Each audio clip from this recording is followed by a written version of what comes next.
G'day, Paul here with the Business of Art. Really excited to bring you this interview today with Jessie Rasmussen. Jessie is an independent producer and the former general manager of the SUNPAC Entertainment Centre at Sunnybank. She was actually their number 2 employee and rose up to be the general manager. Now, there is quite a bit to cover in this interview. My original intent for asking Jessie to come and have a chat was to tap into her expertise around community engagement, which we do in the interview, but we also learn a little bit about the relationship of having an arts venue sitting on and with a sports club, which is a really unique relationship, particularly for the arts world. So we dig into that a little bit. We learn a little bit about how a lemon tree saved her and kept her alive during the COVID lockdowns, and she bears her soul a little bit with us and talks about her personal dealings with depression and anxiety. So obviously, if that's something that you're not really keen to listen to, be conscious of when that comes up in the conversation. But it's an amazing conversation. We did talk for quite a lot longer than we expected, so it has turned into quite a long interview, but well worth the time if you dig in. So thanks very much. Enjoy this interview. Let's go.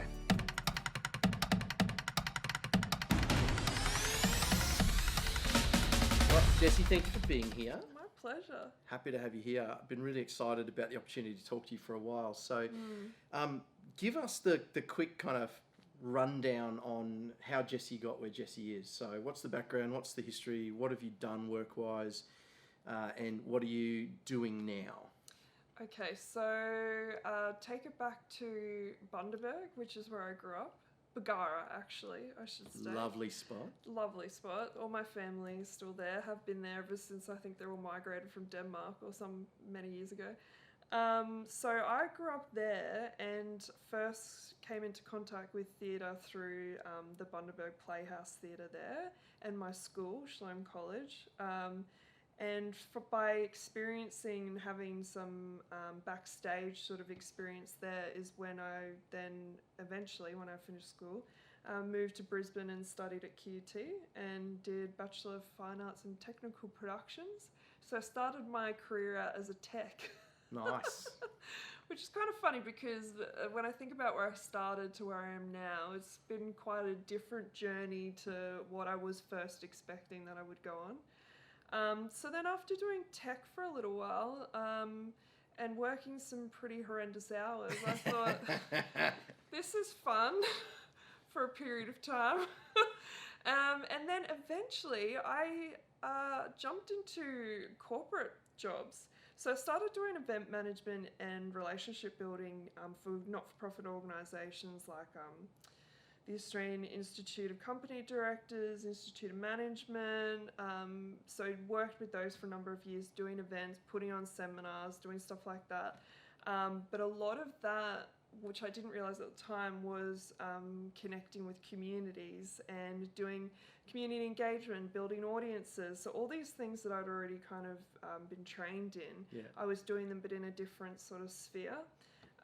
Because I worked a lot in the regions when I was working for these not-for-profits, and we would be talking to communities out there and what sort of business seminars do you want out here? What do you want to know more about? So then my regional development and relationship building kind of came from that. And then I went over to and worked in a school, which was a very interesting but different experience. What was your job in the school? It was basically event management. It was event management and development, really. Yep. So Somerville House had just opened up a brand new venue there, which was super exciting. And I got brought in by a previous employer of mine, Sarah Drever, and amazingly got put into this position, which was pretty awesome now that I think about it, where they had a venue and they needed to connect to their own communities within the school. So I got to know the P&Cs, all the parent groups, the ladies who lunch. I got to know them all. And we basically developed these events and programs that supported not just the students but also the families. And brilliant. A lot of them were from their working corporate jobs themselves or have other extracurricular things that they want to be involved in, and they want to be involved in it through the school. So it was a really awesome opportunity to talk to these different groups of people and find out what they wanted and what they needed in this venue. So I did that for a number of years, and through that we actually did the first cultural engagement event there, where they had a lot of Chinese students coming into the school, and so we actually went out to Sunnybank, which I didn't realise at the time was actually a precursor to where I was going next. Yeah, that's interesting. And we went out there and found their Chinese community out there and educated them about what this school does and the amazing things that that they do for their students. And through that cultural engagement and those events, we basically were trying to bring in more students, but show them what this school could do. So after we did that is then when I moved over to SUNPAC, to the Sunnybank Performing Arts Centre. And that really was a great opportunity, as hard as we worked, but was an amazing opportunity to start something from the very beginning, literally from the ground up. Oh, were you there for, like, from the start when it opened? Yeah. Oh, I didn't realise that. I was their second employee. Oh, wow. Oh, that's amazing. Yeah, so... There's something really exciting about opening something new. So exciting. Yeah. And being part of something, because at the time there wasn't a lot of new theatres or venues opening in Brisbane. Yeah. And so being part of something that was new and exciting and had the backing of council and was this entirely new community that a lot of people in the arts, I've now figured out, had not yet developed relationships with. Yeah. So it was really something so new, and we were joining an arts organisation with a rugby club that had existed for 25 to 30 years. Wow. It was just kind of like... That's mind-blowing for that. It's just so unheard of. Like, so unheard of. That's crazy. I definitely want to dig into that a little bit more. There's so much to touch on there. I want to go back very quickly to your university stuff, and then skip forward back again to SUNPAC, because I think there's a bit to unpack on SUNPAC. Yeah. Like we did that. Yeah, you like that? Yeah. I just made that up in the moment. That's what I do. University, like, I didn't go to university, and for myself, I ended up studying acting at a private tertiary kind of TAFE style sort of tertiary education place. Didn't really come out of that with a network at all. What I have noticed is, in my opinion, that people that have been through university degrees actually come out with a really strong network. Is that what you found for yourself? Yes, I would say so. I mean, the difference with the fine arts degree was that we graduated with a lot less people to what other university degrees graduate with. I think we started with 20 people, and they get like 200 applicants or something a year, dwindle that down to 20, and then we graduated with 10 people. And I was like one of 4 women who were part of that 10. Oh, amazing. So, I think it's a small cohort, but the thing about it is that we work so closely with all the other years and the lecturers and tutors that we have there, and we're exposed to a lot of industry experience. Yeah. So you do develop those networks, you do develop those contacts, and honestly, throughout my career, I found that developing those relationships and networks with people has really led to the next thing. Yeah, and that's kind of what I picked up on, because you sort of mentioned that you'd worked at this school, and you know, that person was someone that you had worked with before, and that led you to the next thing, and that kind of made me go, oh, well, I wonder how far back that network went. So yeah, well, Sarah Drever, who brought me in to Somerville House, was my boss at the Australian Institute of Management. Right. Yeah. So how far before Somerville House was that? Quite a few years. That was interesting. A number of years before that. And that job, she knew my boss at the other place. So amazing. That network is just so key. It's so important. How do you maintain those relationships and those connections? And I want to, obviously, you know, one of the things that we really want to dig into today is around community engagement. Yes. But that really is a stem out of being able to build personal relationships. And I got to be honest, I'm really, really bad at maintaining my network. Like, I am so on to the next thing, and I'm so, I don't know what they call it, is it type A driven, that like it's just go, go, go. Yeah. And I just don't really stop and take stock of what I've done. I don't really think too much about, you know, where something's come from. It's just all about getting to the next thing and just doing. And the last couple of years have really been a wake-up call for me to go, hang on a minute, you just need to slow down a touch and take stock of that, because what I realise is that I'm often moving so fast that I work with a lot of people and a lot of new people, but I don't actually bring a lot of people on that journey with me because I'm moving way faster than them down my vision. And that's been a real wake-up call for me. So for yourself, what are the kind of the things that have been really key for you in maintaining those relationships? The first thing that comes to mind is a lot of dinners and wine. Right. That's not a bad thing. In the past, that's what it's been about. I think for me, it's been,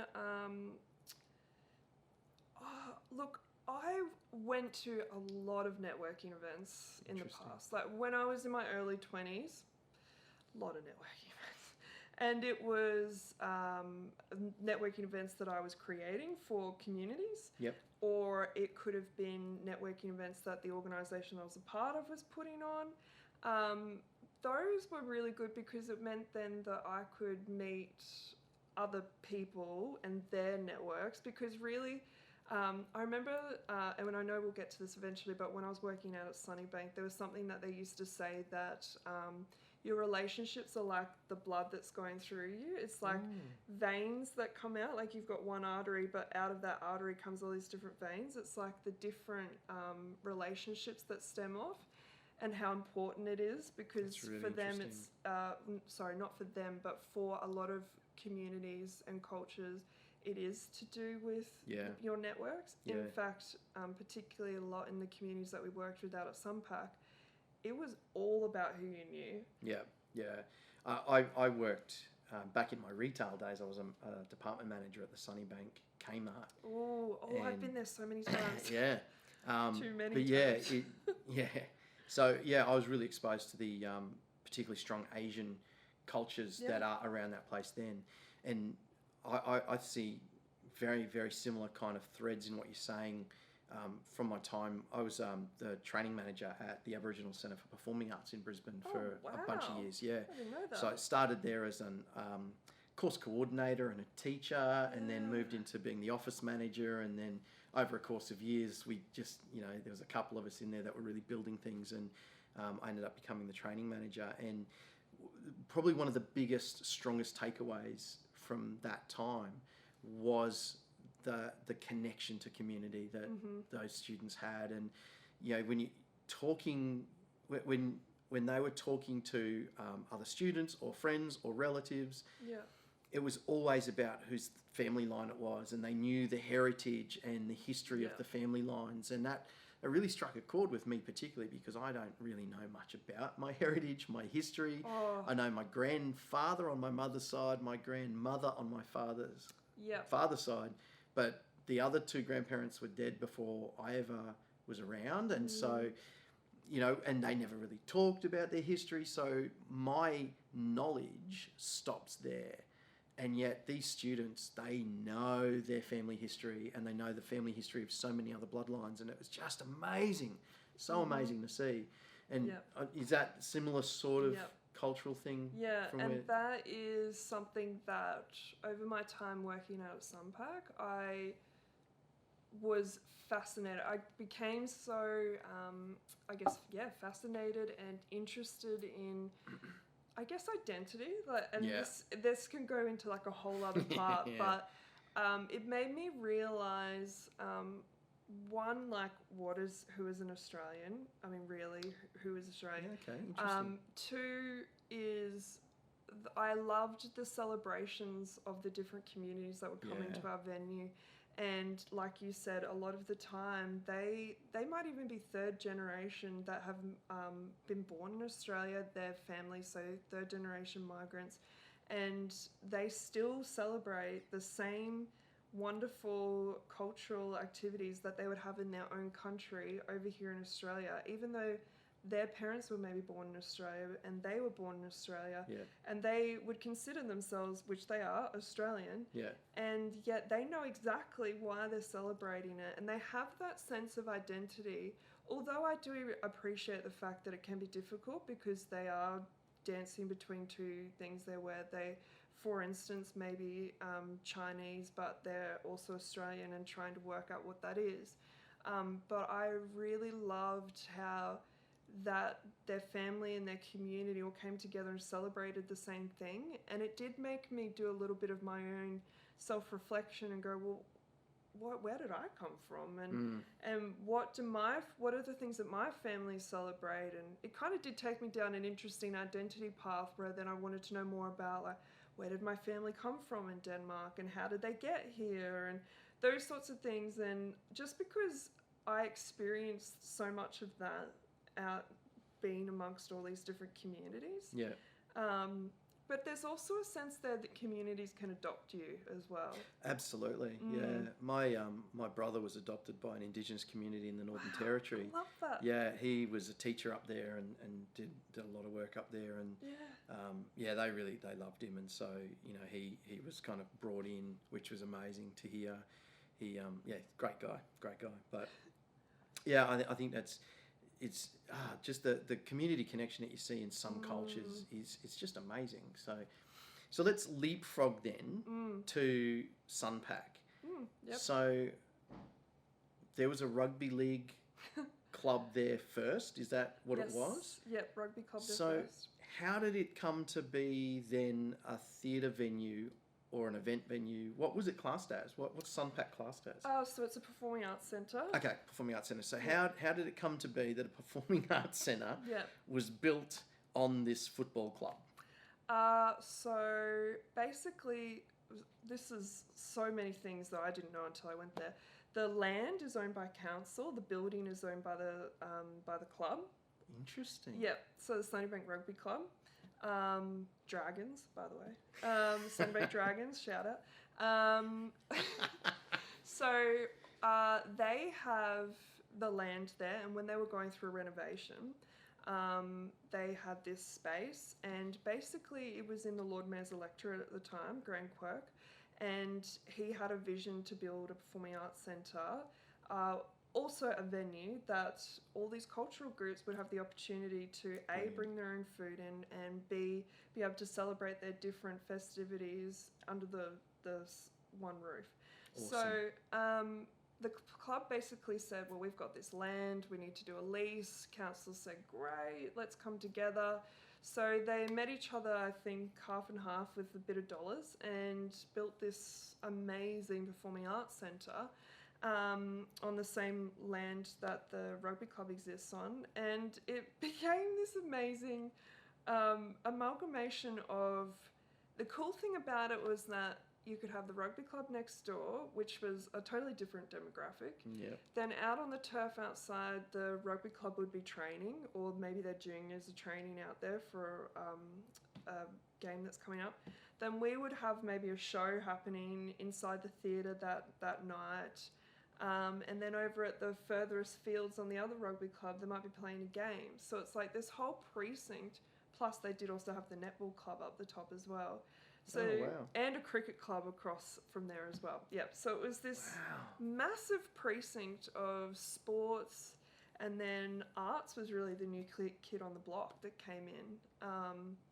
It was really a vision of combining vision from council and the rugby club, and I mean, credit to them, to the rugby club, because to take on a performing arts venue, I mean, big thing to do. It's the thing that's going through my mind. There is always such a fight between the arts and sport. You know, I mean, we can really see it playing out right now, coming out of COVID. Restrictions have lifted in some areas and, not in other areas. But, theatre was shut down, sport was shut down, and we're coming out of COVID now, and theatres are still only allowed to be at 50% capacity, and there's all sorts of social distancing that has to happen in venues. Yeah, it's hard. And yet then you see in the news, there's a sporting game, football game, 40,000 people turn up, and there's no social distancing at all, and people are angry, and rightfully so. rightfully so, they're angry. And there is this frustration in the arts that we get treated like second-class citizens, not second-class citizens, but we're the afterthought. We're not thought about. It's not considered to be at the same level as anything else, the same importance, you know. And I know there's a lot of numbers thrown around about the amount of money that the arts puts back into the economy, and I don't know what those numbers are, but it is a lot when you think about all of art and what the arts brings to community. You know, there's definitely some equivalencies that can be drawn there, but yeah, it's an interesting thing that you then have this football club with an entertainment arts centre sitting on top of it. Yeah. How was that relationship?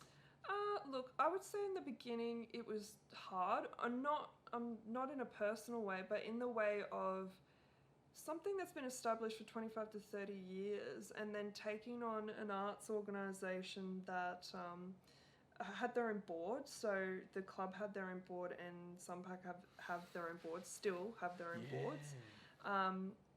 I guess SUNPAC are two major stakeholders, council and the club, because SUNPAC is technically owned by the club, by the Sunnybank Club. Because they own the venue. Because they own the venue, yeah. Fascinating. And SUNPAC exists as its own organisation. So oh man, it's a fascinating... The relationship spaghetti. Holy and cow. It is a relationship spaghetti. So I guess in the beginning it was probably hard to be able to explain the vision of what SUNPAC wanted to be, because I think a lot of people had a few different ideas of what they wanted it to be. Yeah. The beautiful thing that I do remember though is when we first opened the venue, and we had like a VIP opening night, and then the next day was a community day. And I remember at that opening was this amazing, we had some of the Islander people from the sports club, so from Sunnybank Dragons. They had put together their own cultural dance, and it was from a couple of different islands that these people came together and put their own dance on. Awesome. And they did it, and it was just, I remember standing there watching it, just being like, this is so moving, at the fact that these people are rugby players. Yeah. And they're here and they're performing this in front of all of us, and we're opening this arts venue, and we're standing at that point in time on Rugby field. And it was just like, I get shivers thinking about it now. It was just like quite a moving moment to have. That was the perfect combination, I felt, between the two sort of three really organisations coming together. And you know, we brought in producers, we had circus, the next day we had community stage, where we had all these different community performances up on the stage. And that was great because we got to see who all those groups were. So they all came out of the woodwork to form. And that really kick-started a lot of those relationships then, of knowing who they all were. So if we had to put something on, we'd be like, you know who to call. Oh, let's talk to that person or that person, which is really what relationship building is about. Yeah. That's incredible. And, you know, to think about that, you know, there is so much money poured into sport. And it's actually, my mind is racing at the moment, because I can just see there's so much opportunity. I mean, I imagine SUNPAC would definitely have to be thinking about documenting that relationship, because there is so much for the rest of us, both in sport and arts, to learn about a relationship like that works. You know, one of the big struggles I have as an independent creator is venues and the cost of venues. Yeah. And, you know, I'm working a way around that by focusing local, but it's just super expensive. It's for a start, it's hard to find somewhere that's available that you can afford. So to have a place that was deliberately, specifically built for communities to come in and have access to, and particularly be able to cater from outside, which is unheard of for so many venues. That's just amazing. I think it's, I could be wrong, but I think it's one of the only venues in Brisbane. It would have to be. That allows you to bring your own food. It would have to be. There is a small fee, obviously. Yeah, and that's totally fine. And you've got to cover yourself with insurances and all that sort of thing, which is totally understandable. But Yeah, I did not know that. That's such a unique thing about that I space. have seen some very interesting things made there. I can imagine. And tasted some amazing food. Amazing food. I bet you have. Yeah. Love it. All right, so let's skip over then to the thing we actually said we were going to talk about when we decided to actually kind of get together and have this chat, which is around community engagement. Mm-hmm. You have a great track history in community engagement, and it's something I really wanted to talk about because I know it's certainly something I, in a selfish sort of way, I guess, can definitely learn something from you about it. But I know there's a lot of other independent creators out there who probably don't really understand what goes into building those relationships. A lot of people talk about sponsorship and we talk about philanthropic donations and this kind of thing. And I think a lot of people have it in their mind that they just need to show that they've got a good idea and someone in business should back it and should give them money because they can afford to. And it just doesn't work like that. I wish it did. Yeah, wouldn't it be nice? That'd be lovely. That'd be great. It would be great. So tell us how it really is. Well, probably a good example is how I started out at SUNPAC. Yeah. Just because it's a really good example of how to start from like the very, very beginning. Which I think is a very good place to start. That was very well done. Thanks. I should write a song about that. So when I first started at SUNPAC, I was the business development manager there. Yep. And my job basically was find out who all the communities are, who are the people to talk to, and then build those relationships with them. It wasn't so much about sales in the beginning. It was relationship building, purely that. And that's the foundation for all sales anyway. It really is. It really is. That actually taught me a lot as well. That sales don't happen from the very beginning. Sales happen after the relationship is built. Yeah. And a genuine relationship. So I would say that I went into that job not really knowing very much about different cultures. I mean, I wasn't completely ignorant, but I wasn't aware of the specifics of the communities that I was about to walk into. Yep. In some ways, I think that kind of helped in my favor because it gave me that I was able to be humble and listen rather than going in and be like, oh, I know how this all works. Yeah, I think that's also a bit of a testament to your personality, though, that you didn't go in assuming. Like, there are people that would have gone into that job and just tried to steamroll stuff and, same sort of thing I've seen in the Indigenous communities. You just don't. No. It's not the way to go. And I think there's a lot of patience that comes with it. Yeah. Like, I saw, by the time that I had moved on from SUNPAC, I saw some of the relationships that I built from the beginning starting to come to fruition then. Like, and how long were you there? About 4.5 years. Yeah, so relationships that you started building, day one, week one, month one, year one, are really only starting to blossom 4 years later. Yeah. That's amazing. I mean, some of them had already come off, thankfully. Yeah, of course.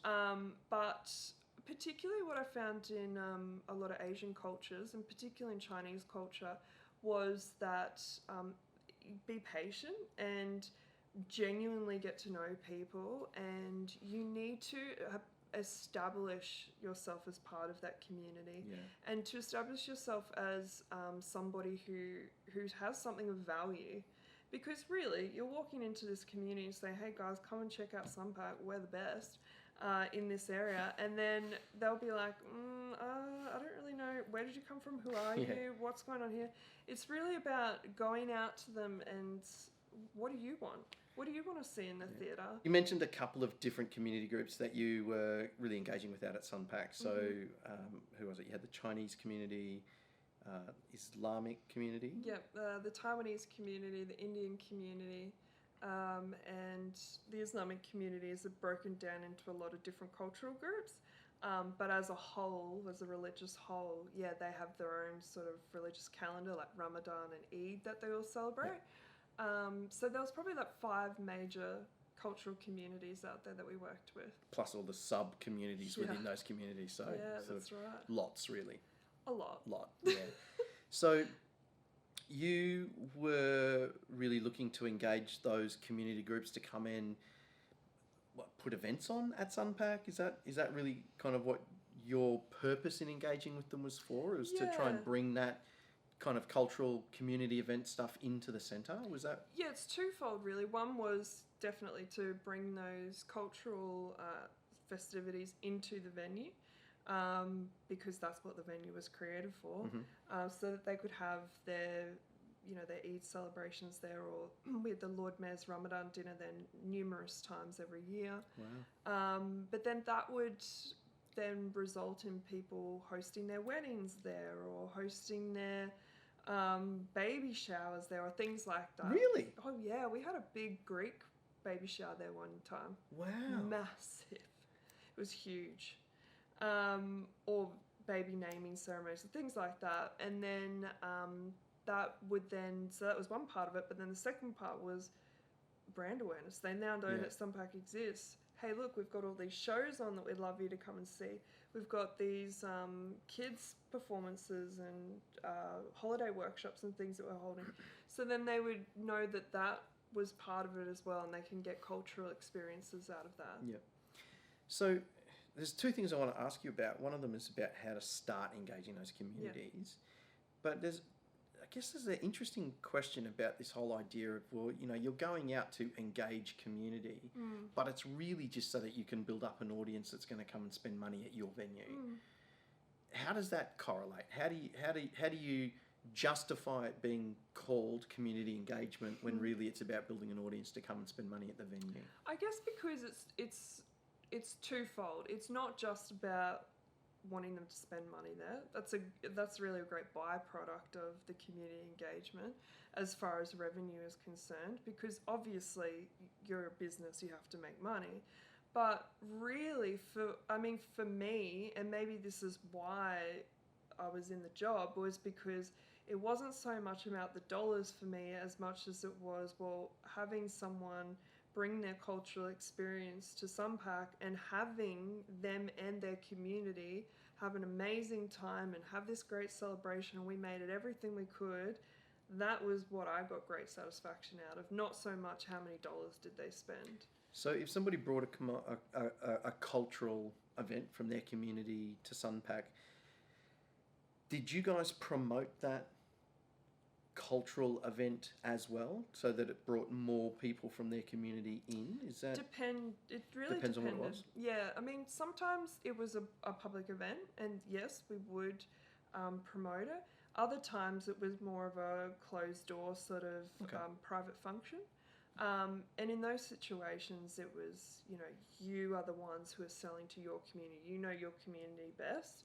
And then they would bring the people into the venue to celebrate. But of course, that's all about, when you start from the very bottom, you've got to build up a database as well. So the more people that come through your venue, the more of a database you build, the more people understand who you are and what you offer.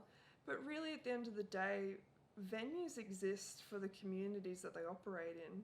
It's not, I don't think there's any venue in Australia that's not financially subsidised in some way by stakeholders, sponsorship. There has to be an element, really the core element of why we existed was for the community. Revenue is just, you want revenue, but that's really just a part of servicing your community. Interesting. All right, so how did you go out and start the engagement process? How did you start? What would you do to go out and start engaging those communities? So not cold calling. I hate cold calling to start with. Preach it, sister. Hallelujah. Okay, so it was really like, I think the first thing I did was look at what communities exist there. And you can find that data online through Brisbane City Council, or through your own council, or through the census, Australian census. You can pretty much find that what cultural groups exist in your area through that data. And then it's a matter of, okay, so these groups exist. So I looked at what events were being held on in the area, and there was that $2 dumpling trail out at SUNPAC, which is amazing. $2. And does that still happen? It does. Probably not this year. year. And thousands of people go to it. You know, it's Really? amazing. Yeah, it's awesome. But they involve all these different restaurants in the area. And then you find out, okay, who's running it? Oh, this shopping centre is running it. And then you find out the shopping centre is owned by this particular group. So then it's like doing this investigation to who the person is who you need to talk to in that organisation.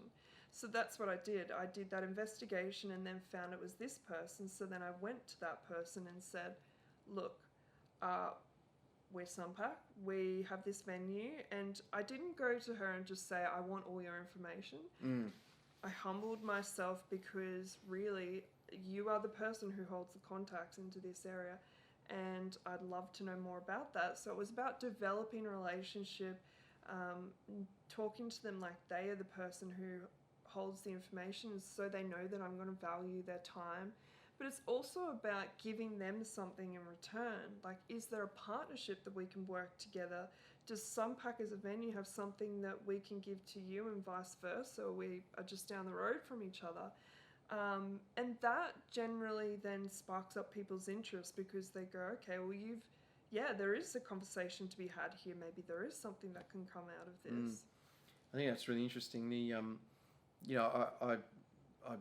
I always think about who could I connect up with to try and sort of get involved and sponsor or whatever, no matter what project I'm working on. And, I always think about it from the terms of, well, what do we actually have that somebody else might take value in? And there's always something. Yeah.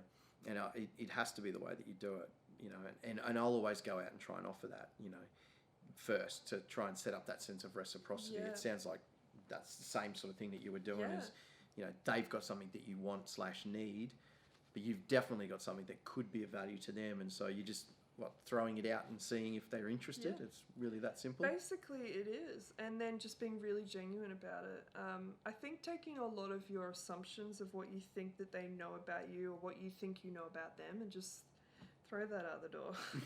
Because you assume, we all assume things about cultures, about people, but it's really our own bias. So if we put that aside and walk into these conversations ready to learn and listen and understand, then that person will see you as wanting to genuinely have a relationship with that. People can always see through non-genuine conversations. It's funny how that just rings so true no matter who you're connecting with. Correct. That approach, I mentioned before, I worked at ACPA, the Aboriginal Centre for Performing Arts, where we would go out, because we were trying to get students, and we were trying to get students from all over the country. And the thing that I learnt very quickly was to shut up and listen. If you could ask the elder a question or get them talking about something and then just shut the hell up and let them talk, because, A, it was a sign of respect, and B, they knew. They've got the information. So, that going in knowing that you've got to actually be the one that talks less is super important. So that's really great. And so what types of events were you able to kind of negotiate with and partner with to bring into the centre? Apart from the baby shower, it blows my mind. That was so funny. There's so many, but I guess a couple that were really fun to work on was the Taiwanese National Day of Celebration. We held that every year. That was an amazing smorgasbord of all the different food, all from Taiwan. I'm sensing a bit of a food theme in your life here, Jess. Well, when we think about it, food is how we celebrate, right? That's true, it's so true. And it's significant to particular cultures. Yeah, very. But you're not wrong. And the Lord Mayor's Ramadan dinner was awesome experience, because out of that we then learnt every event that we hold in this venue, as far as a public event that we put on, we need to always make sure that there's a prayer room available, because we need to understand that because Muslim people pray 5 times a day. Yeah. So for Summerfest, it was, well, when are we holding this event? Oh, we're holding it at the time of the sunset prayer. Well, let's put a prayer room aside. Those small things are big things to communities. They tell a community that you understand them. It tells us that we're not ignorant to them, that we see them, that we want to connect and engage with them. That's amazing. So there's a couple of things I want to pivot. Let's use that word. I want to move into. So you were there from SUNPAC when it started, became community development, and then you left SUNPAC. And I know that some of what you're doing at the moment, or something that you've moved into, is producing. And I'd love to talk a little bit about that and how your work in cultural development and community engagement has come with you into that type of work. So when did you leave SUNPAC? So January this year. And then the world broke. And then it broke. And then the world broke. So what did you leave to go to another job? Yeah, so originally when I started SUNPAC, I was the business development manager, and then I was promoted into the role of general manager, which was an amazing role. Actually, what I always had envisioned that I would do. Didn't know how much work was involved. Big job. And yeah, to all the general managers and CEOs out there, my hat off to you, because it is a bloody hard job. Yep. Reporting to boards, different stakeholders, politics, all those things. You had so many people that were in the mix over there too. And it was harder because, we're working with a rugby club, we're working with different cultural groups that we're learning about every single day. And I think for a lot of arts organisations, they would not have had the different sort of things that come with that. Like there are... in one day, I could be going to, say, just an example, 5 different meetings, and each of them were with different cultures. And quite often, my meetings would be translated into 2 different languages whilst I was sitting there talking with people. And so I had to always be prepared that when I'm going into a meeting, I needed to remember there were certain respectful things that I needed to remember with those. And then you step into another meeting, and thankfully I had the relationships quite often that I'd already built through my previous roles, so I could know who I was walking into or which culture I was walking into. But there were a lot of different, maybe small but significant things that I had to remember each time I went into those. And quite often they were long because they were often translated into other languages. So there was that whole added thing on top of already being the normal stuff that you go through as a general manager or CEO. But yes, so I left that role in January, really felt like it was time for new blood to come into the organisation, to the role, and really needed a break. So I thought, you know what, I'm just going to take, 2, maybe 3 months off, then find a job. I'll just step into that role and, kickstart this whole thing again. And that didn't happen. So much like a lot of people in the arts organisations, I just went, shit, what am I going to do? But I did have a few things that were really quite amazing that happened to me in that year. And first of all, when I stepped out of SUNPAC, the amazing and beautiful Clint Bolster approached me. He's so amazing. Such a gorgeous man. And said to me, look, I need someone to produce my manoeuvre stilt performers in the Mars family, because that's another part of my business that I just need someone to own and do a lot of the relationship building, community engagement around that, so that it gets out into the regions really a lot more. So I was like, yeah, absolutely. So I started working a few days doing that, which was, I was resting. So a few days was fine. That's great. And then COVID happened. Of course, no one predicted that. So Clint literally called me one night and just said, we've got to stop everything. Yeah. And he, like many other organisations, lost a lot of revenue and a lot of work that year. And I guess for me, it was... I love how you say that year. We're still in that year. It's been long. You're so right. It does. It just feels like some parts of it just feel like it's gone like that. Yeah. And there's other parts, it's like, what do you mean it's still 2020? Yeah, it feels like that was last year. Yeah. But I know what you mean. I know what you mean. No, it feels like, because particularly here in Queensland, where you know, things have taken a shift and moved, and we We're are so coming lucky. out of it a little bit. But yeah, it does feel like so long ago. But sorry, I didn't mean to interrupt. Not at all. So left SUNPAC, Clint gives you a phone call, come and work for me. Yep. Working with Clint, why wouldn't you? Why wouldn't you? Stuff that you like to do and you're good Yeah. at, perfect role for you. World breaks. Yep. World breaks. I had a little moment where I had a break and was just like, what am I going to do now? I live by myself, me and my dog. So I'm in isolation by myself and start thinking, well, what am I going to do? Like, I don't have work. I had to humble myself and go and get Centrelink, which, you know, was for me at that point in time, it was hard because I come from leading an organisation. Leading a large organisation. Yeah, to going and asking for Centrelink. Yeah. So it was difficult, but again, like, I'm so glad. I never would have imagined at that point that I'd be here. And I guess in that moment, I then went, well, what am I going to do? I'm going to create the life that I wanted to have, or the job that I want, which sounds cliche. And again, if I heard myself saying this like a little while ago, I would have been like, oh, come on, you can't do that. But I literally did. Well, I mean, it does sound cliche, but the reality is it's the only way it's ever going to happen. Yeah. Is when we as individuals decide that we're going to do that. Yeah. And we're going to build Yeah. that. And, you know, that there is, without COVID, it's hard to do because there's so much other stuff you feel Yes. responsible to do.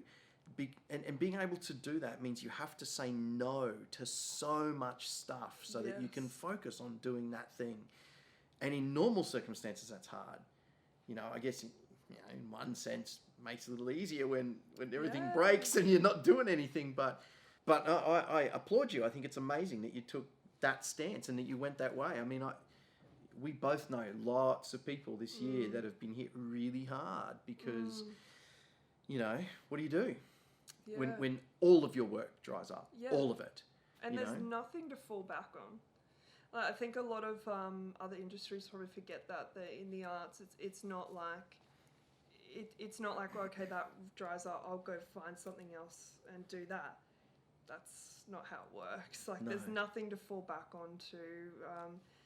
You know, we create art, we put it into venues or to spaces, and when all those spaces are gone, you know, they're all shut down. Where do you put art? And a lot of people innovated and put it online, which is amazing work, but not work that we're getting paid for. So then, you know, the revenue goes down. There's so many things that were snowball effects to COVID. Yeah. So what did you do? You went and got Centrelink. Got Centrelink. Had a cry, and then, like everybody else. Absolutely justified. And then I went, you know what, I'm going to do some strategic planning of my life, and sat down with a whiteboard and wrote out all the things that I love about what I do, all the things that I hate or dislike, the things that I think that I'm good at, things that I would prefer not to do, and basically looked at it and went, okay, this is what I want to do, this is where my skills are, how can I make this into a job? Because honestly, there's no work really going in the arts, let alone other industries at the moment. It's not like you can just pull up Seek and grab a job. Yeah. So I decided that I had to do something of my own. So about July, probably this year, myself and my business partner, Alexander Butt, created Experience Rover, which is a combination really of producing and community engagement smashed together, which has been fabulous. So even just at the moment, we're working on the Wynnum Fringe Festival that's coming up in November, The Wynnum Fringe. which is, you know, fabulous Yeah. because there hasn't been very many things for people to go to this year, or opportunities for artists to perform. Yeah, absolutely. Yeah. So you went. How long did you actually really get to do much with Clint before the world broke? Probably a month and a half, Cool. I think. So let's just quickly dig into what. So you were going out doing some community engagement for him. What type of things were you doing? Yeah, so What did that look like? Maneuver I'm still doing work for him now, just Okay. to let everyone know, which is awesome. So Maneuver, Still Performers, and the Mars Family. The awesome thing about those two acts that I could really relate to was they were non-verbal, so any culture can understand them. Yep. They are now, we realise, they're completely COVID safe because Oh, of course. Still Performers They're perform literally 1.5 meters above everyone. 2 meters quite often above people. The Mars Family are costumed completely from head to toe. Yeah. So they have their own PPE without even realising it. Yeah. Which is kind of more of the sell at the moment for people to Yeah. realise for outdoor festivals. They're the perfect act. Yeah. But prior to COVID, it was really reaching out a lot into the regions as well, because they're a fabulous team to be able to tour or to send up into. Cool. So other interesting areas. statement, reaching out into the regions. Yes, yes. What does that mean? Yeah, so I spoke a lot about So, cultural communities. 1-800-REGION. Hello. Get up and talk. So who are you talking to? I guess being a country girl probably does help a little Sure. bit because you understand how regional areas work a bit more, which helps. But basically, it's about, so I guess, looking at the organisations that already exist or the not-for-profit organisations that support venues into each of the regions. Mm-hmm. And one example is Stage Queensland, amazing organisation that supports basically that lovely milk run tour all the way from Cairns all the way down to even down to the Gold Coast in Queensland. Yep. And it would be about, for me, if I was starting, I mean, thankfully I had contacts into pretty much all those areas anyway, but if I was starting into that, I'd contact Stage Queensland and say, hey, look, I have this and I want to talk to these venues and the people who are making those decisions as to who's going into their festivals and who they're booking at their shows, and then establish that relationship with them, and then they would then introduce me to each of those areas. I guess that's a great way to start because then you are establishing a relationship with an organisation that all these venues trust. Yeah. Then you get the relationship into each of those venues because they introduce you to those people. The venues are then really the place to start for the regional areas because they have the contacts, they know who the communities are. If you establish a relationship with them, then they will start to open up to they know what's happening in their area. Yep. They will say, there's this festival happening, there's this festival happening, and I recommended you for this and for that. And it's just about word of mouth. I don't think we value it enough. It really is about really... Powerful. It is. Networking. It really is. Yeah. So, world breaks, Clint calls you, everything's off. Off to Centrelink at that point? Yeah, I think I went just after, either just before or just after he called. I know I went the week before all the retail people lost their jobs because I just missed that lineup. I'm really grateful. Small blessings. Small indeed. Yeah. Yeah, and so then it was Centrelink and isolation. Right. With the puppy. Yeah. Now, I heard you were making masks at one point. Yeah, so... was that just part of trying to get some income? Yeah, so I really started to look at, well, how can I make some money here? Because we can't do anything in the arts right now. At that point in time, there was nothing in the arts that you could really do. So I started making face masks in cool designs, which was really like a way to get my creativity kind of going. And Nice. I tell you what, I had time. So I started making face masks and people actually were buying them. And I know that I'm making that sound like, wow, but at first I did it as just like a project. Like, people were making sourdough at home. I was just like, I'll make a face mask. And then people started being like, yeah, I'd love to do that. And I started realizing, oh my goodness, all these relationships that I built with people, they're starting to pay off because people are like, oh, I want to buy that. And can you do this? And can you do that? So how did they find out about the fact that you're making them? Were you Social just media. posting it on social media? Yeah, that's literally how it happened. You still selling them? Yes. Amazing. I've had 4 orders just this week. That's so good. It's crazy. And then from that, that was just kind of a small thing at the time because face masks were just started kind of coming out. Now it's like a much bigger thing, clearly. And I looked around and I was like, I have a lemon tree and a lime tree leaning over my back fence, and they're blooming with fruit at the moment. And I thought, I could sell that. And then literally went onto Facebook Marketplace and just said I'm selling bags of lemons. And the amount of people who bought those lemons, it was incredible. Lemons and limes. So many people, and credit to a lot of people, they really like to receive organic or local produce. It's absolutely a big deal now. And people weren't going to the markets of as well. Yeah. So I had this wonderful opportunity, and I met so many people through it. Like, I had a lady in Paddington who I visited a number of times to drop off lemons. We'd have a conversation and a chat. Sometimes we'd text each other. You know, these are people who So you've now got regular lemon buyers. Well, poor lemon tree is not producing at the moment because it's out of season. He's having a rest. It's having a rest. It produced a lot. And I have thanked it many times.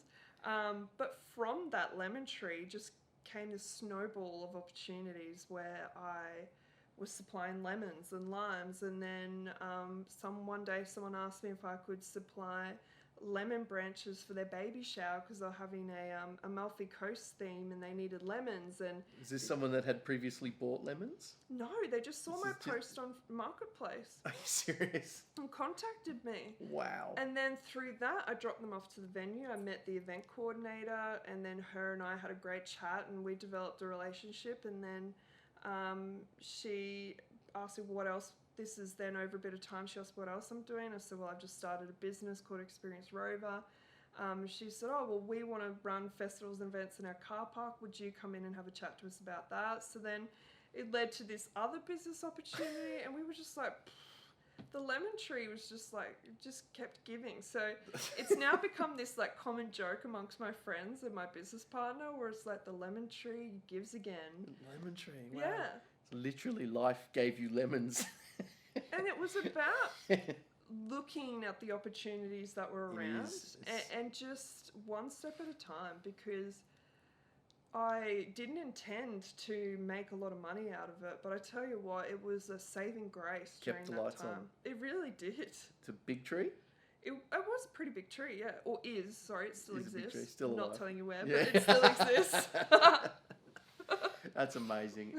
And look, that's a real testament to the mindset I think that we need to have. And, you know, I feel very blessed that that's something that was kind of ingrained into me, is that sense of just, you've got to find a way forward. You've got to keep going. You know, my dad had polio. Oh, wow. My whole life, he was pretty much in a wheelchair. He had kind of leg irons and crutches when I was young, but then, you know, obviously you get old and, you know, they send you the wrong size boots and you don't fit, so then you lose the strength. But basically, yeah, so he didn't have the use of his legs for my entire life. He could wiggle his big toe on one foot. That was it. But yeah, and I just watched him just keep pushing forward. That was it. You've just got to do what you can with what you got, and that's life, you know. And I think it's rubbed off on me a lot more than I expected, and it's I feel such a blessing to have that. So I feel really lucky that, you know, that's something that's ingrained in me. I think it's something I probably need to stop and kind of take stock of the results of that more often. But yeah, I mean, I think that's such a great mindset to have, of just going, well, this is what it is now, rather than being stuck in what it was and not being able to move forward. You know, that's great that you're able to be in a situation like that and find something. Anything. I mean, but I think it's not as common as someone like you or I who kind of do that. And I attribute also the reinforcement of that through the event stuff that we do. Yeah. Because you just, like, you got a deadline for a show. Yeah. You got a deadline for an event. There's 10,000 people coming to this event, whatever it is. Yeah. It's got to be done. Yeah. You know? So you just kind of, you come up with solutions and you just find a way. And to see that bleed across and translate across into everyday life is amazing. So I tip my hat. I really do. That's amazing. Thank you. Yeah. It's pretty good. And I mean, you know, also acknowledging that people have had a really hard year where they've struggled a lot with mental health issues too because of the situation, and what an awful sort of world it's been this year. People have lost their lives. There's been economic downturn. Industries have made a lot of people redundant. So I appreciate the fact that a lot of people did not have this sort of year that I had. And weren't able to even have the headspace to be able to find those opportunities. I guess for me it was, and I'm not saying that I started the year off being like, yay, so happy, this is going to be a great year. Because I started the year off with depression and very bad anxiety. And I had been suffering with that for a couple of years, really, prior to that. But part of the reason of leaving that job was because I needed to focus on my mental health more and felt like I could no longer do that in the job that I was in. And so it was really about, I started the year with focusing on mental health and it being something that I needed to prioritize. And I guess, so being from that to then going into, now COVID has happened. Yeah, so tell me about that. So the job that you had, the SUNPAC job, monster job, massive job, that obviously affected you across some of that. Yep. So you've left there to recoup and recalibrate. Yeah.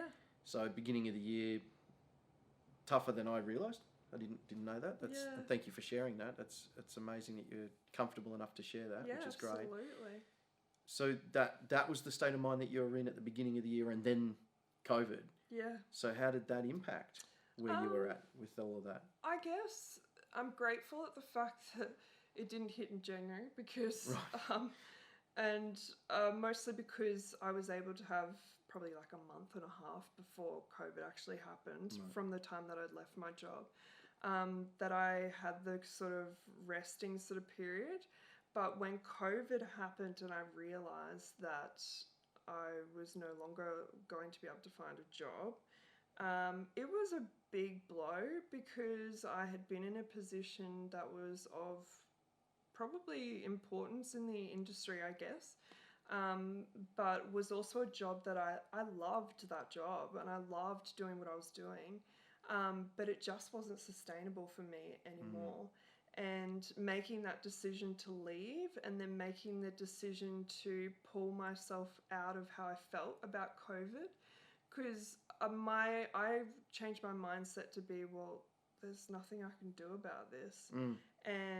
But the only thing that I do have control over right now is myself. So I just focused inward, not in a selfish way, but in a way of like, well, what can I do then to keep myself going and sustain myself, and where can I find more money? Because I was just like, there has to be a way, like there just has to. I just had to kind of change my mindset, but I will acknowledge that you can still feel shit and make those decisions, because in no way did I just wake up one day and it was all better. It definitely was not like that. It was just one step at a time. For me, I don't acknowledge in any way. I don't know how to phrase this. I don't think that I've ever been in a situation where I've been what I would call depressed like that. I probably have. I might have. I don't know, but not consciously being able to flag it as that's my state of mind. There's a lot of people out there that, and particularly in the arts, particularly this year, that do struggle with that.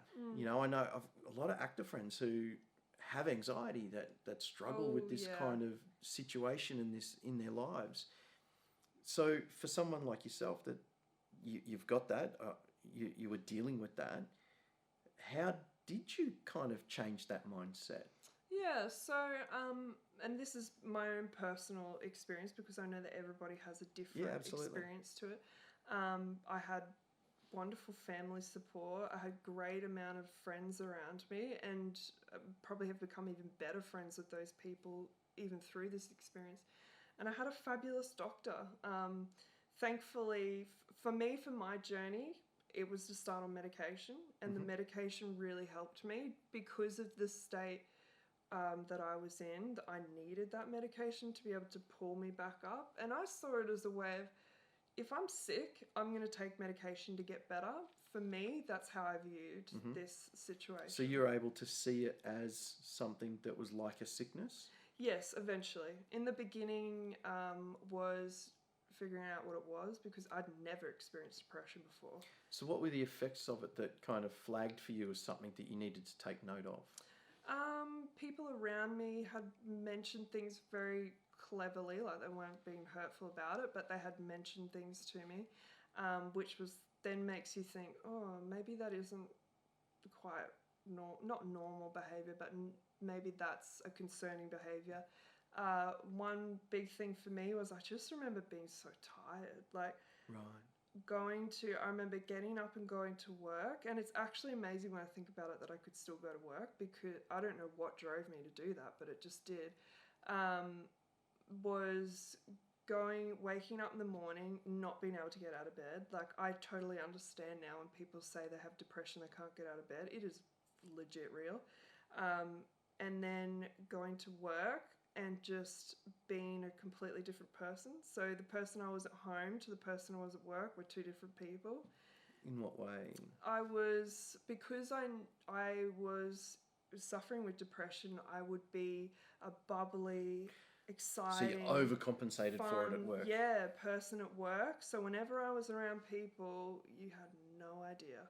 And then when I was at home, the first thing I'd do when I get home was hop into bed. Wow.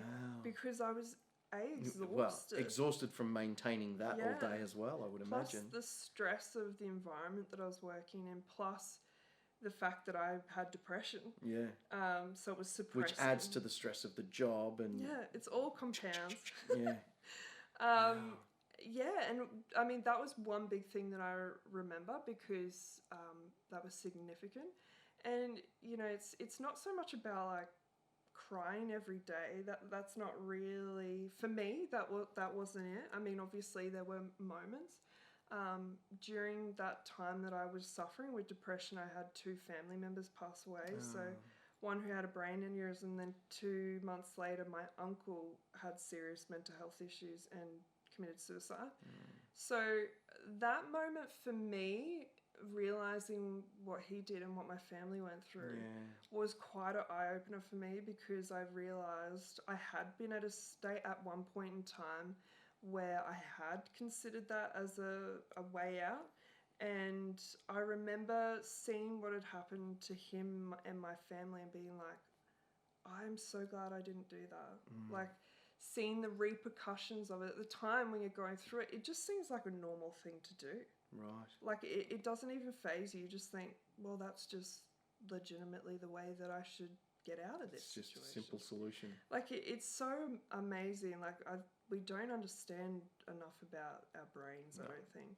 But it's like, when I have eventually talked to my family about it, they were like, my mum was so shocked that it was that simple, the way that I was thinking of it. That experience of what my uncle did really did open up my eyes to what suicide actually is. But I'm so grateful that I was able to get the support that I needed, because I know there are people out there who do suffer and don't have that support. And thank God for our Australian medical system where we can get the help that we need.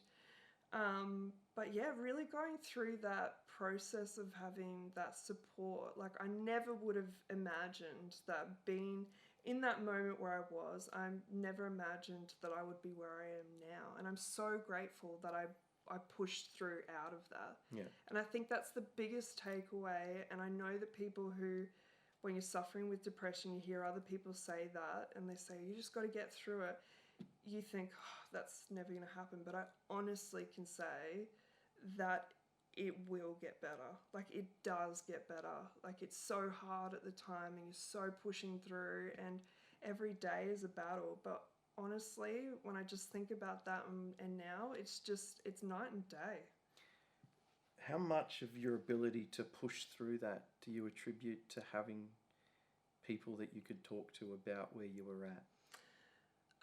Well, I have to admit, in the beginning, I didn't talk to anyone about it. Okay. Because I'm the sort of person who I'm all about other people. Yeah, I get that. I'm very much a people person, and I'm compassionate to other people, and myself often comes second, which Yeah, and that's, I think, particularly common for a lot of us in this industry. definitely, because we often are. That's the nature of our industry and our work is people. Yeah. So putting yourself first isn't a natural thing. No. So being able to open up and talk to people, although, yeah, that was something that I had to just learn to do. I was grateful that I had someone close to me at the time say, I really think that this is who did see me when I wasn't at work, could say to me, I think that it would really help you if you just went and spoke to somebody. Yeah. And it was when I spoke to a professional that I realised what I was. It opened my eyes up to see actually what I was going through. Wow. And then from that, I could then talk to friends. And my doctor actually really encouraged me to seek support from friends, which I never would have done. And it took me a fair bit of time to even talk to my family about it, because there was so much shame attached with mental health. So much shame. Like, you think that you did it to yourself, and you think that you're the one who came up with this idea, like you're the one who created this awful life for you. So in that way, it was a process of undoing that mindset.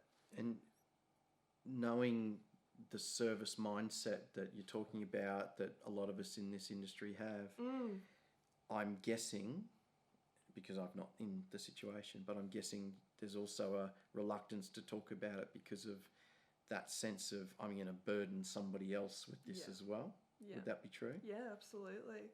Because when you're suffering with a mental health issue, a mental illness, you already think that you are a burden. As part of the illness, you think, and it's awful to hear, but it's reality when you're going through it. You think you're a burden to the world or the people around you, and why would you tell them this when they're having such a great time in their own life? This is just going to bring a downer to the whole situation. Maybe they won't be friends with me, and then I'll lose something else. Yeah. It's amazing what your mind does when you're in that time, because things that you never would have considered or just start to come to the front of mind. So do you think that being able to turn that, how much of that was kind of started because you had someone who actually said something to you? Do you think that would have, like, if they hadn't have come to you and said, hey, I really think you need to have a chat with someone, if that hadn't have happened, do you think you would have just kept going down that road? Or do you think... I mean, it's probably hard to work. It is hard to know. Obviously hard to know, but I do believe that I would have, that I still would have ended up on this path that I'm on now. Because honestly, like, I guess because my family live away, they live in Bargara and Bundaberg, so I don't see them all the time. They would have noticed if I had have been around them all the time. I think I had another friend who started to make remarks to me, like kept checking in on me when I was going through it. And I think if the other person had have said something, they would have. So I'm grateful for that, and I'm grateful for those people who are in my life at that point in time. So I was surrounded by community really during that time, and that's what it comes down to. I mean, a lot of the time we see a lot of cultural groups who, and I'm not saying that it doesn't exist, but there are often a lot of times in cultural groups where mental illness is not as apparent because they have those networks that are already established. And I think that's something that's really important in the arts industry, is that we value each other and we value the community that we have. It's hard sometimes because we have that tall poppy syndrome, and so, sometimes we're often fighting for the same sort of work and that sort of thing, but when it really comes down to the grassroots of it all, like I said before about the venue existing over revenue, the whole reason why we are in this industry and the whole reason why we exist is to create and to bring something to our communities and to the people around us. Yep.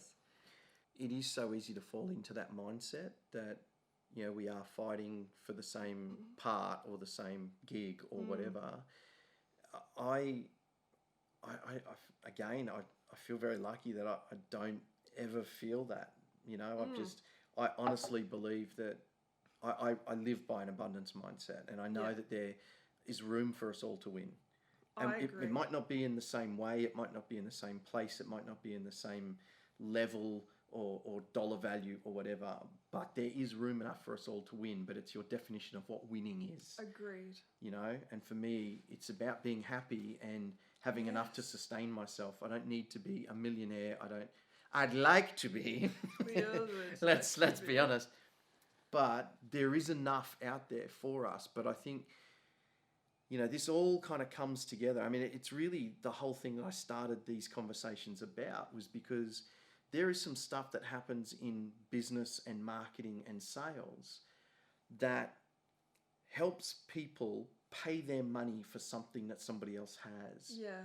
And if we as artists can start to think more, not necessarily down that corporate mindset that, you know, has that artistic stigma attached to it, but in that sense of how does this work that I create serve these other people that they might be more interested to come and watch it again and partake of what I have again. And therefore, the bypart of that is that you build an audience that then wants to come and see your work. Yep, that's right. It's got to be the best way. Yeah, that's it. It's at the end of the day, it really does all boil down to relationships. It does. Relationship building and the community that you build around you, whether that be, I mean, you don't need a big community either. Like, you know, great things have happened in very small regions that have a few hundred people. Yeah. Great things have happened in towns that have thousands and millions of people. Yeah. It's about finding opportunities wherever you can. Look in your backyard and see if you've got a lemon tree. Lemon tree. I'll tell you. Oh my goodness, the lemon tree. That's Everyone so look. amazing. Everyone take a look. So, all right, well, look, speechless. Thank you so much for My digging pleasure. into that and sharing that personal stuff. I mean, that's A, hard to share, but B, not talked about enough. Agreed. That's why I made a decision after I'd been through that and I came out the other end healthy, which I deem myself now to be healthy from that. And I made a decision. I was like, anytime that someone asks me about it, I will talk about it. Amazing. Because, thank you for that. Oh, no, I think that's the least that I can do. And having been on both sides of it now, having suffered it, but also seeing what result it has in a family when it actually does happen, such as suicide, I feel like that's something that should be talked about. Let's not hide it under the carpet. We know in the arts that it happens, probably more so than a lot of other industries. And look, it's the only way for something to become less stigmatized. Absolutely. Is and for less us shameful. to have we need to have the boldness to look it in the face and be uncomfortable talking about it for a while, so that we can help the people that are actually suffering with it. And it's people like myself who've been through it who just need to have that, or I hope will experience some amount of boldness from that. That's why I talk about it, because I want to encourage people who have recovered from it to be able to talk to somebody else, because you just don't know what kind of impact that has on another person. I know when I was going through it, I did look and listen to podcasts of people who are going through the same thing as me, because I wanted to know, how do I get out of this? Because that was my goal. I got to get out of this. Amazing. So yeah, that's my story. I tip my hat even more. Oh, thanks. All right, well, let's wrap up with a couple of practical things for people on the community engagement side of it.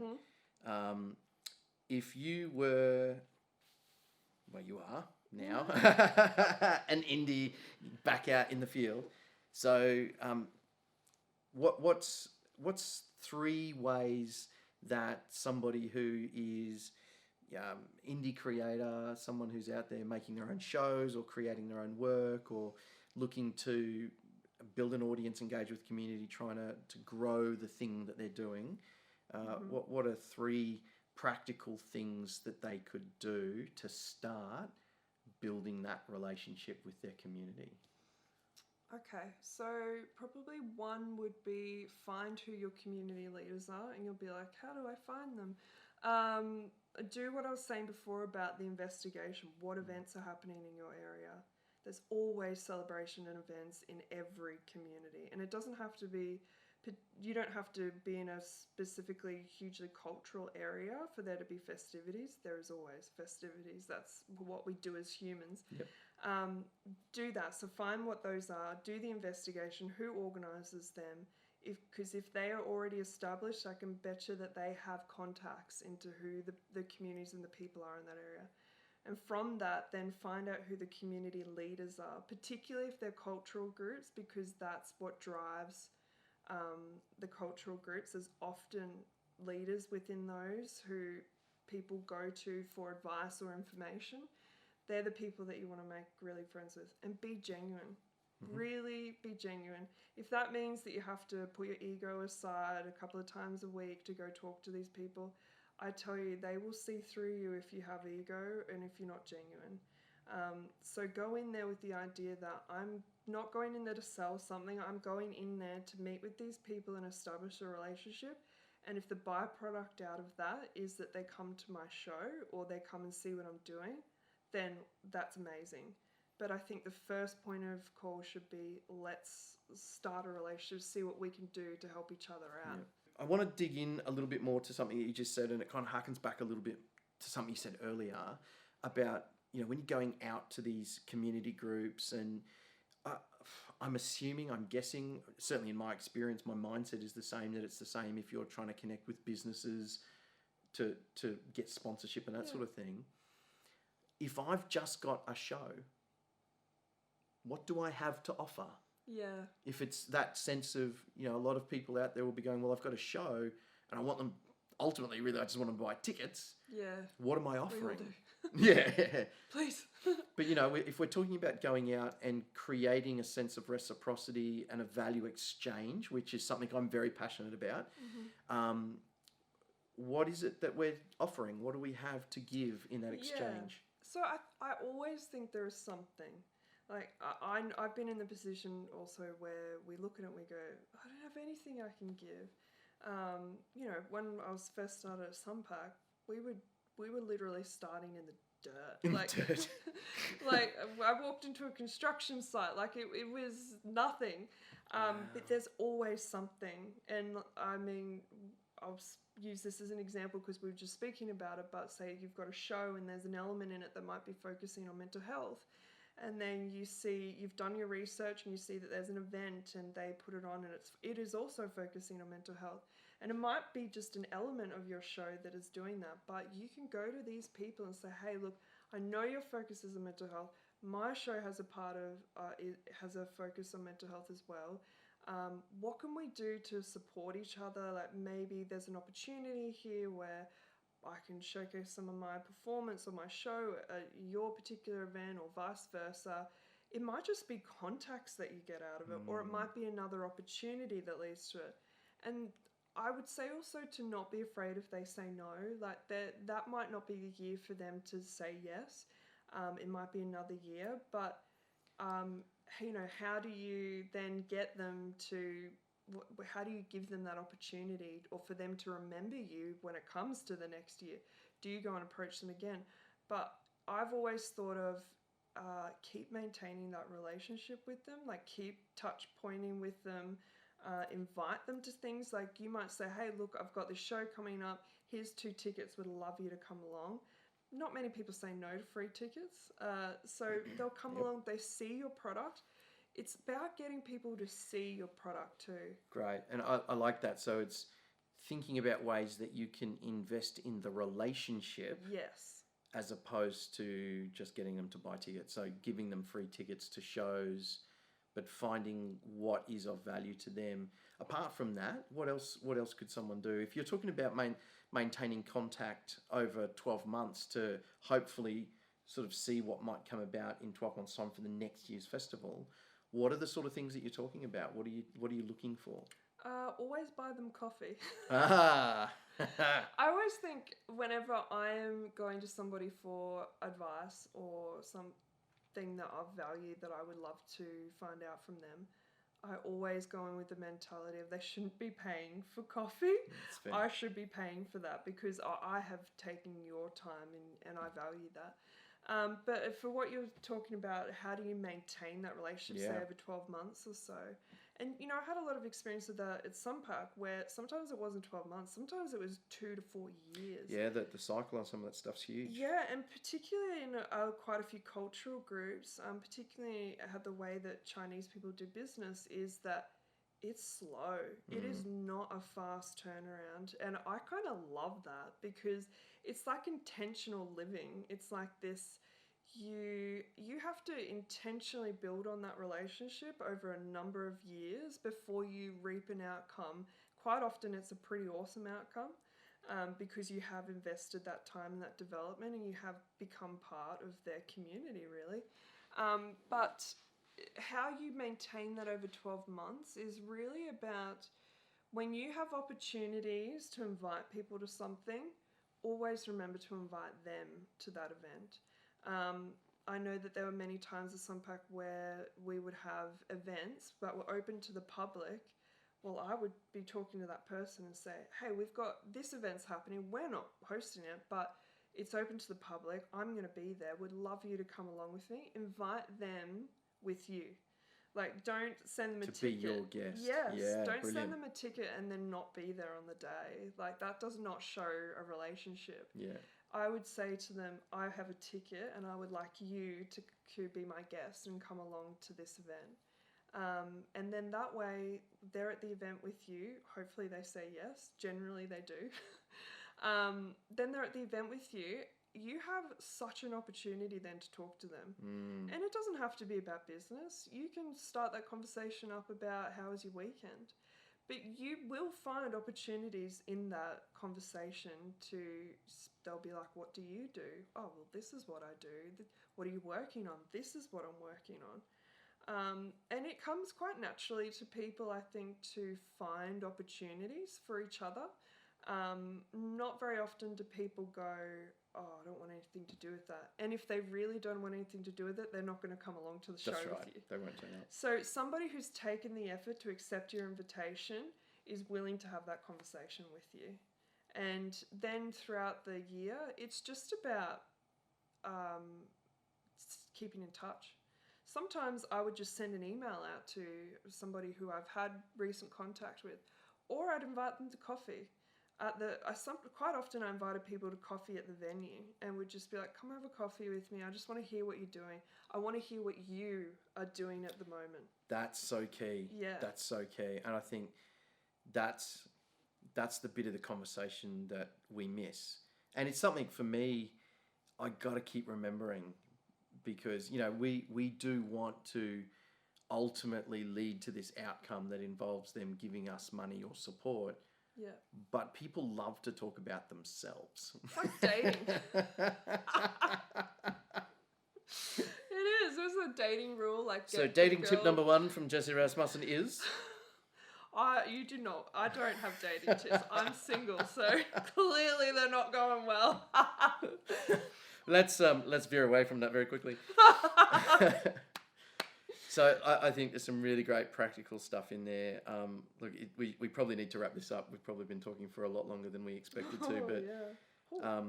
Thank you so much for coming and having a chat. And thank you for bearing your soul a little bit with us today. Yeah. I think I, for one, I'm really touched to hear that. I mean, I had no idea about any of that. So thank you. And thank you for the lemon tree. Thank you, lemon tree.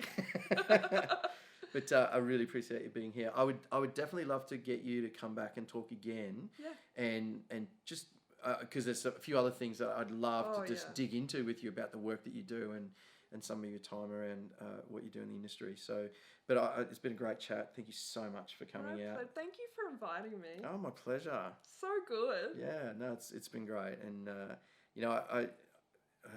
we met, and I love SUNPAC as a venue, but I didn't even know. When you were talking about being able to bring your own catering in the way that it was actually built and designed specifically to bring community in, I actually didn't know any of that. I didn't realize that. It was just a really great opportunity. We'd been talking about community engagement.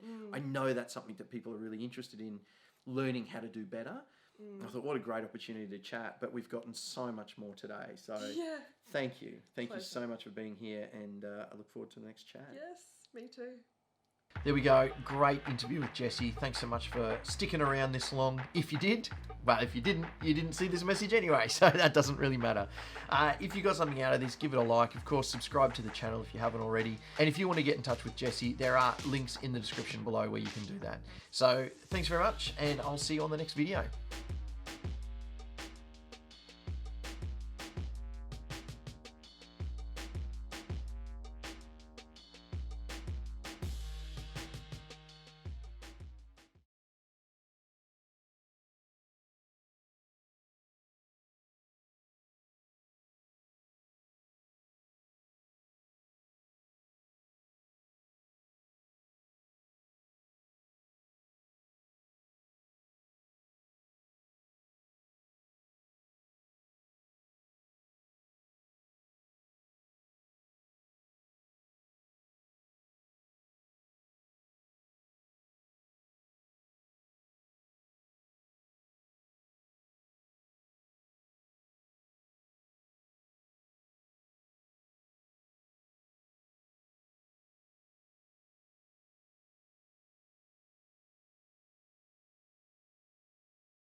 Thank you. Oh, that's all right.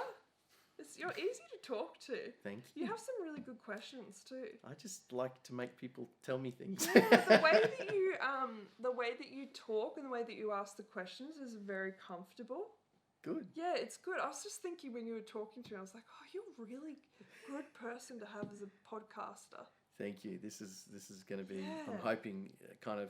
I've been thinking a lot about what I'm good at and what I enjoy, and I don't enjoy being the talking head. Yeah. I do. I love to talk. We all do. I do, and I love doing those videos on my channel, which are me sharing information. But even as an actor, I look at those videos and I go, man, you are not you. Like it's so fascinating that I'm looking at those and not myself. You know, I'm even stiffer and I go into presenter mode or teacher mode. And I really work through, when do I feel like I'm at my best? And I know it's when I'm talking to someone else.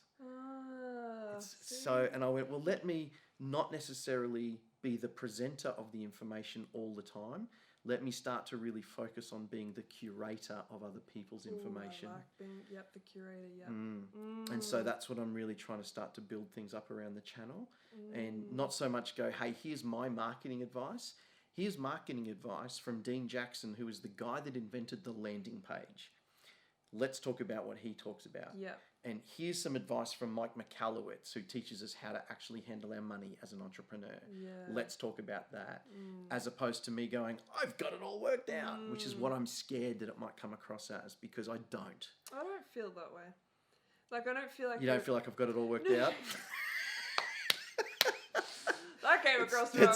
Well, you're right. But I mean, like, it doesn't come across as, like, ego. Like, that's not what I'm getting. No, I know. But I'm very conscious of not talking about something that I haven't done. Yeah. So a big part of my journey is being that stop and look and go, what have I achieved that I can actually talk about? And then I actually started to realize it was way more than I thought, which is nice. It's lovely. But then it's about, well, how do I talk about that in a way that isn't just me trying to preach at you, and that whole sense that we talked about before of being comfortable enough to talk about the success that we've had. Yeah. It's a tough thing. And we're taught so much not to self-promote. Yeah. We're taught not to talk about it. But I realized a few years ago, because forever, for as long as I can remember, I just want my work to speak for itself. And we're taught that. We're taught to do that. We're taught to say that. We're taught that that's how it is. And what I realized a few years ago was that it's not enough, and that I actually need to talk for my work as well. Yeah. My work can speak for itself, but I also need to speak for my work. Yeah, we should be proud. Absolutely. You know, I mean, I look back at some of the things that I've done and some of the things that I'm currently doing, and it blows my mind. Yeah. Because, you know, much like you were talking about before, how the hell did I get here? I mean, it wasn't a lemon tree for me, but I can tell you the story of how I got into the Matilda Awards. Yeah. And, you know, me as someone who is generally, particularly at that point, a complete unknown in our industry, was a judge on the Matilda Awards. Yeah. Like the Professional Theatre Awards, I was a judge. Yeah. And that led me to becoming the producer of the event. Yeah. How cool is that? Right. I mean, and that was all Rosemary. And that should be celebrated. Absolutely, I celebrate the crap out of it now. But that's what I mean. Like, we should all be... Life is... But we don't stop and take stock of those things and give them the kudos, you know. But that all came through, similar to what you're talking about, through service. Rosemary and I were working together at ACPA. I saw her struggling with this thing she was trying to run, and I went, do you want a hand? Like, I've produced so many of my own theatre shows in the past. And the stuff that she was struggling with, I'm like, that's super easy. And I said to her, do you want a hand? Do you want, I've got experience doing this sort of stuff, and, you know, just amateur stuff. Like, it was never professional at that point. Well, you know, independent. I didn't consider it professional at that point. Yeah. But, and I just said, do you want a hand? And she went, oh, yeah, actually, that would be really good, actually. And I said, great, what can I do for you? And she sort of went, But that started our relationship, and basically I just did it to help her out. And then the next time it came around, she's like, so we're doing You? this. Oh no, there wasn't a question. That's Which- true. I can imagine.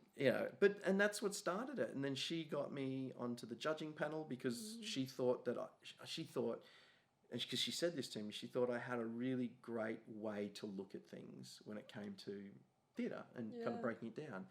I didn't know there was anything, it was just what I did. But we had some amazing conversations about theatre, and I think that's just what led to it. So she got me on the judging panel, and because I'd started helping her produce the event, then I'm like, well, I'll just keep helping you produce the event because it needs to be done, and it's an amazing Yeah. event. And that's and now I'm There you are. 7-8 years later, Wow. kind of lead producer for the That's event. awesome. It's amazing. It just blows my mind. I But love it. it's just incredible. So, but yeah, and I can't remember what the question was. I've got to dig into. So I was waffling on about myself. You talked about the 3 tips: going out, building relationships. Oh, the value, the offer. Oh yeah, the offer. Yep. So, cool.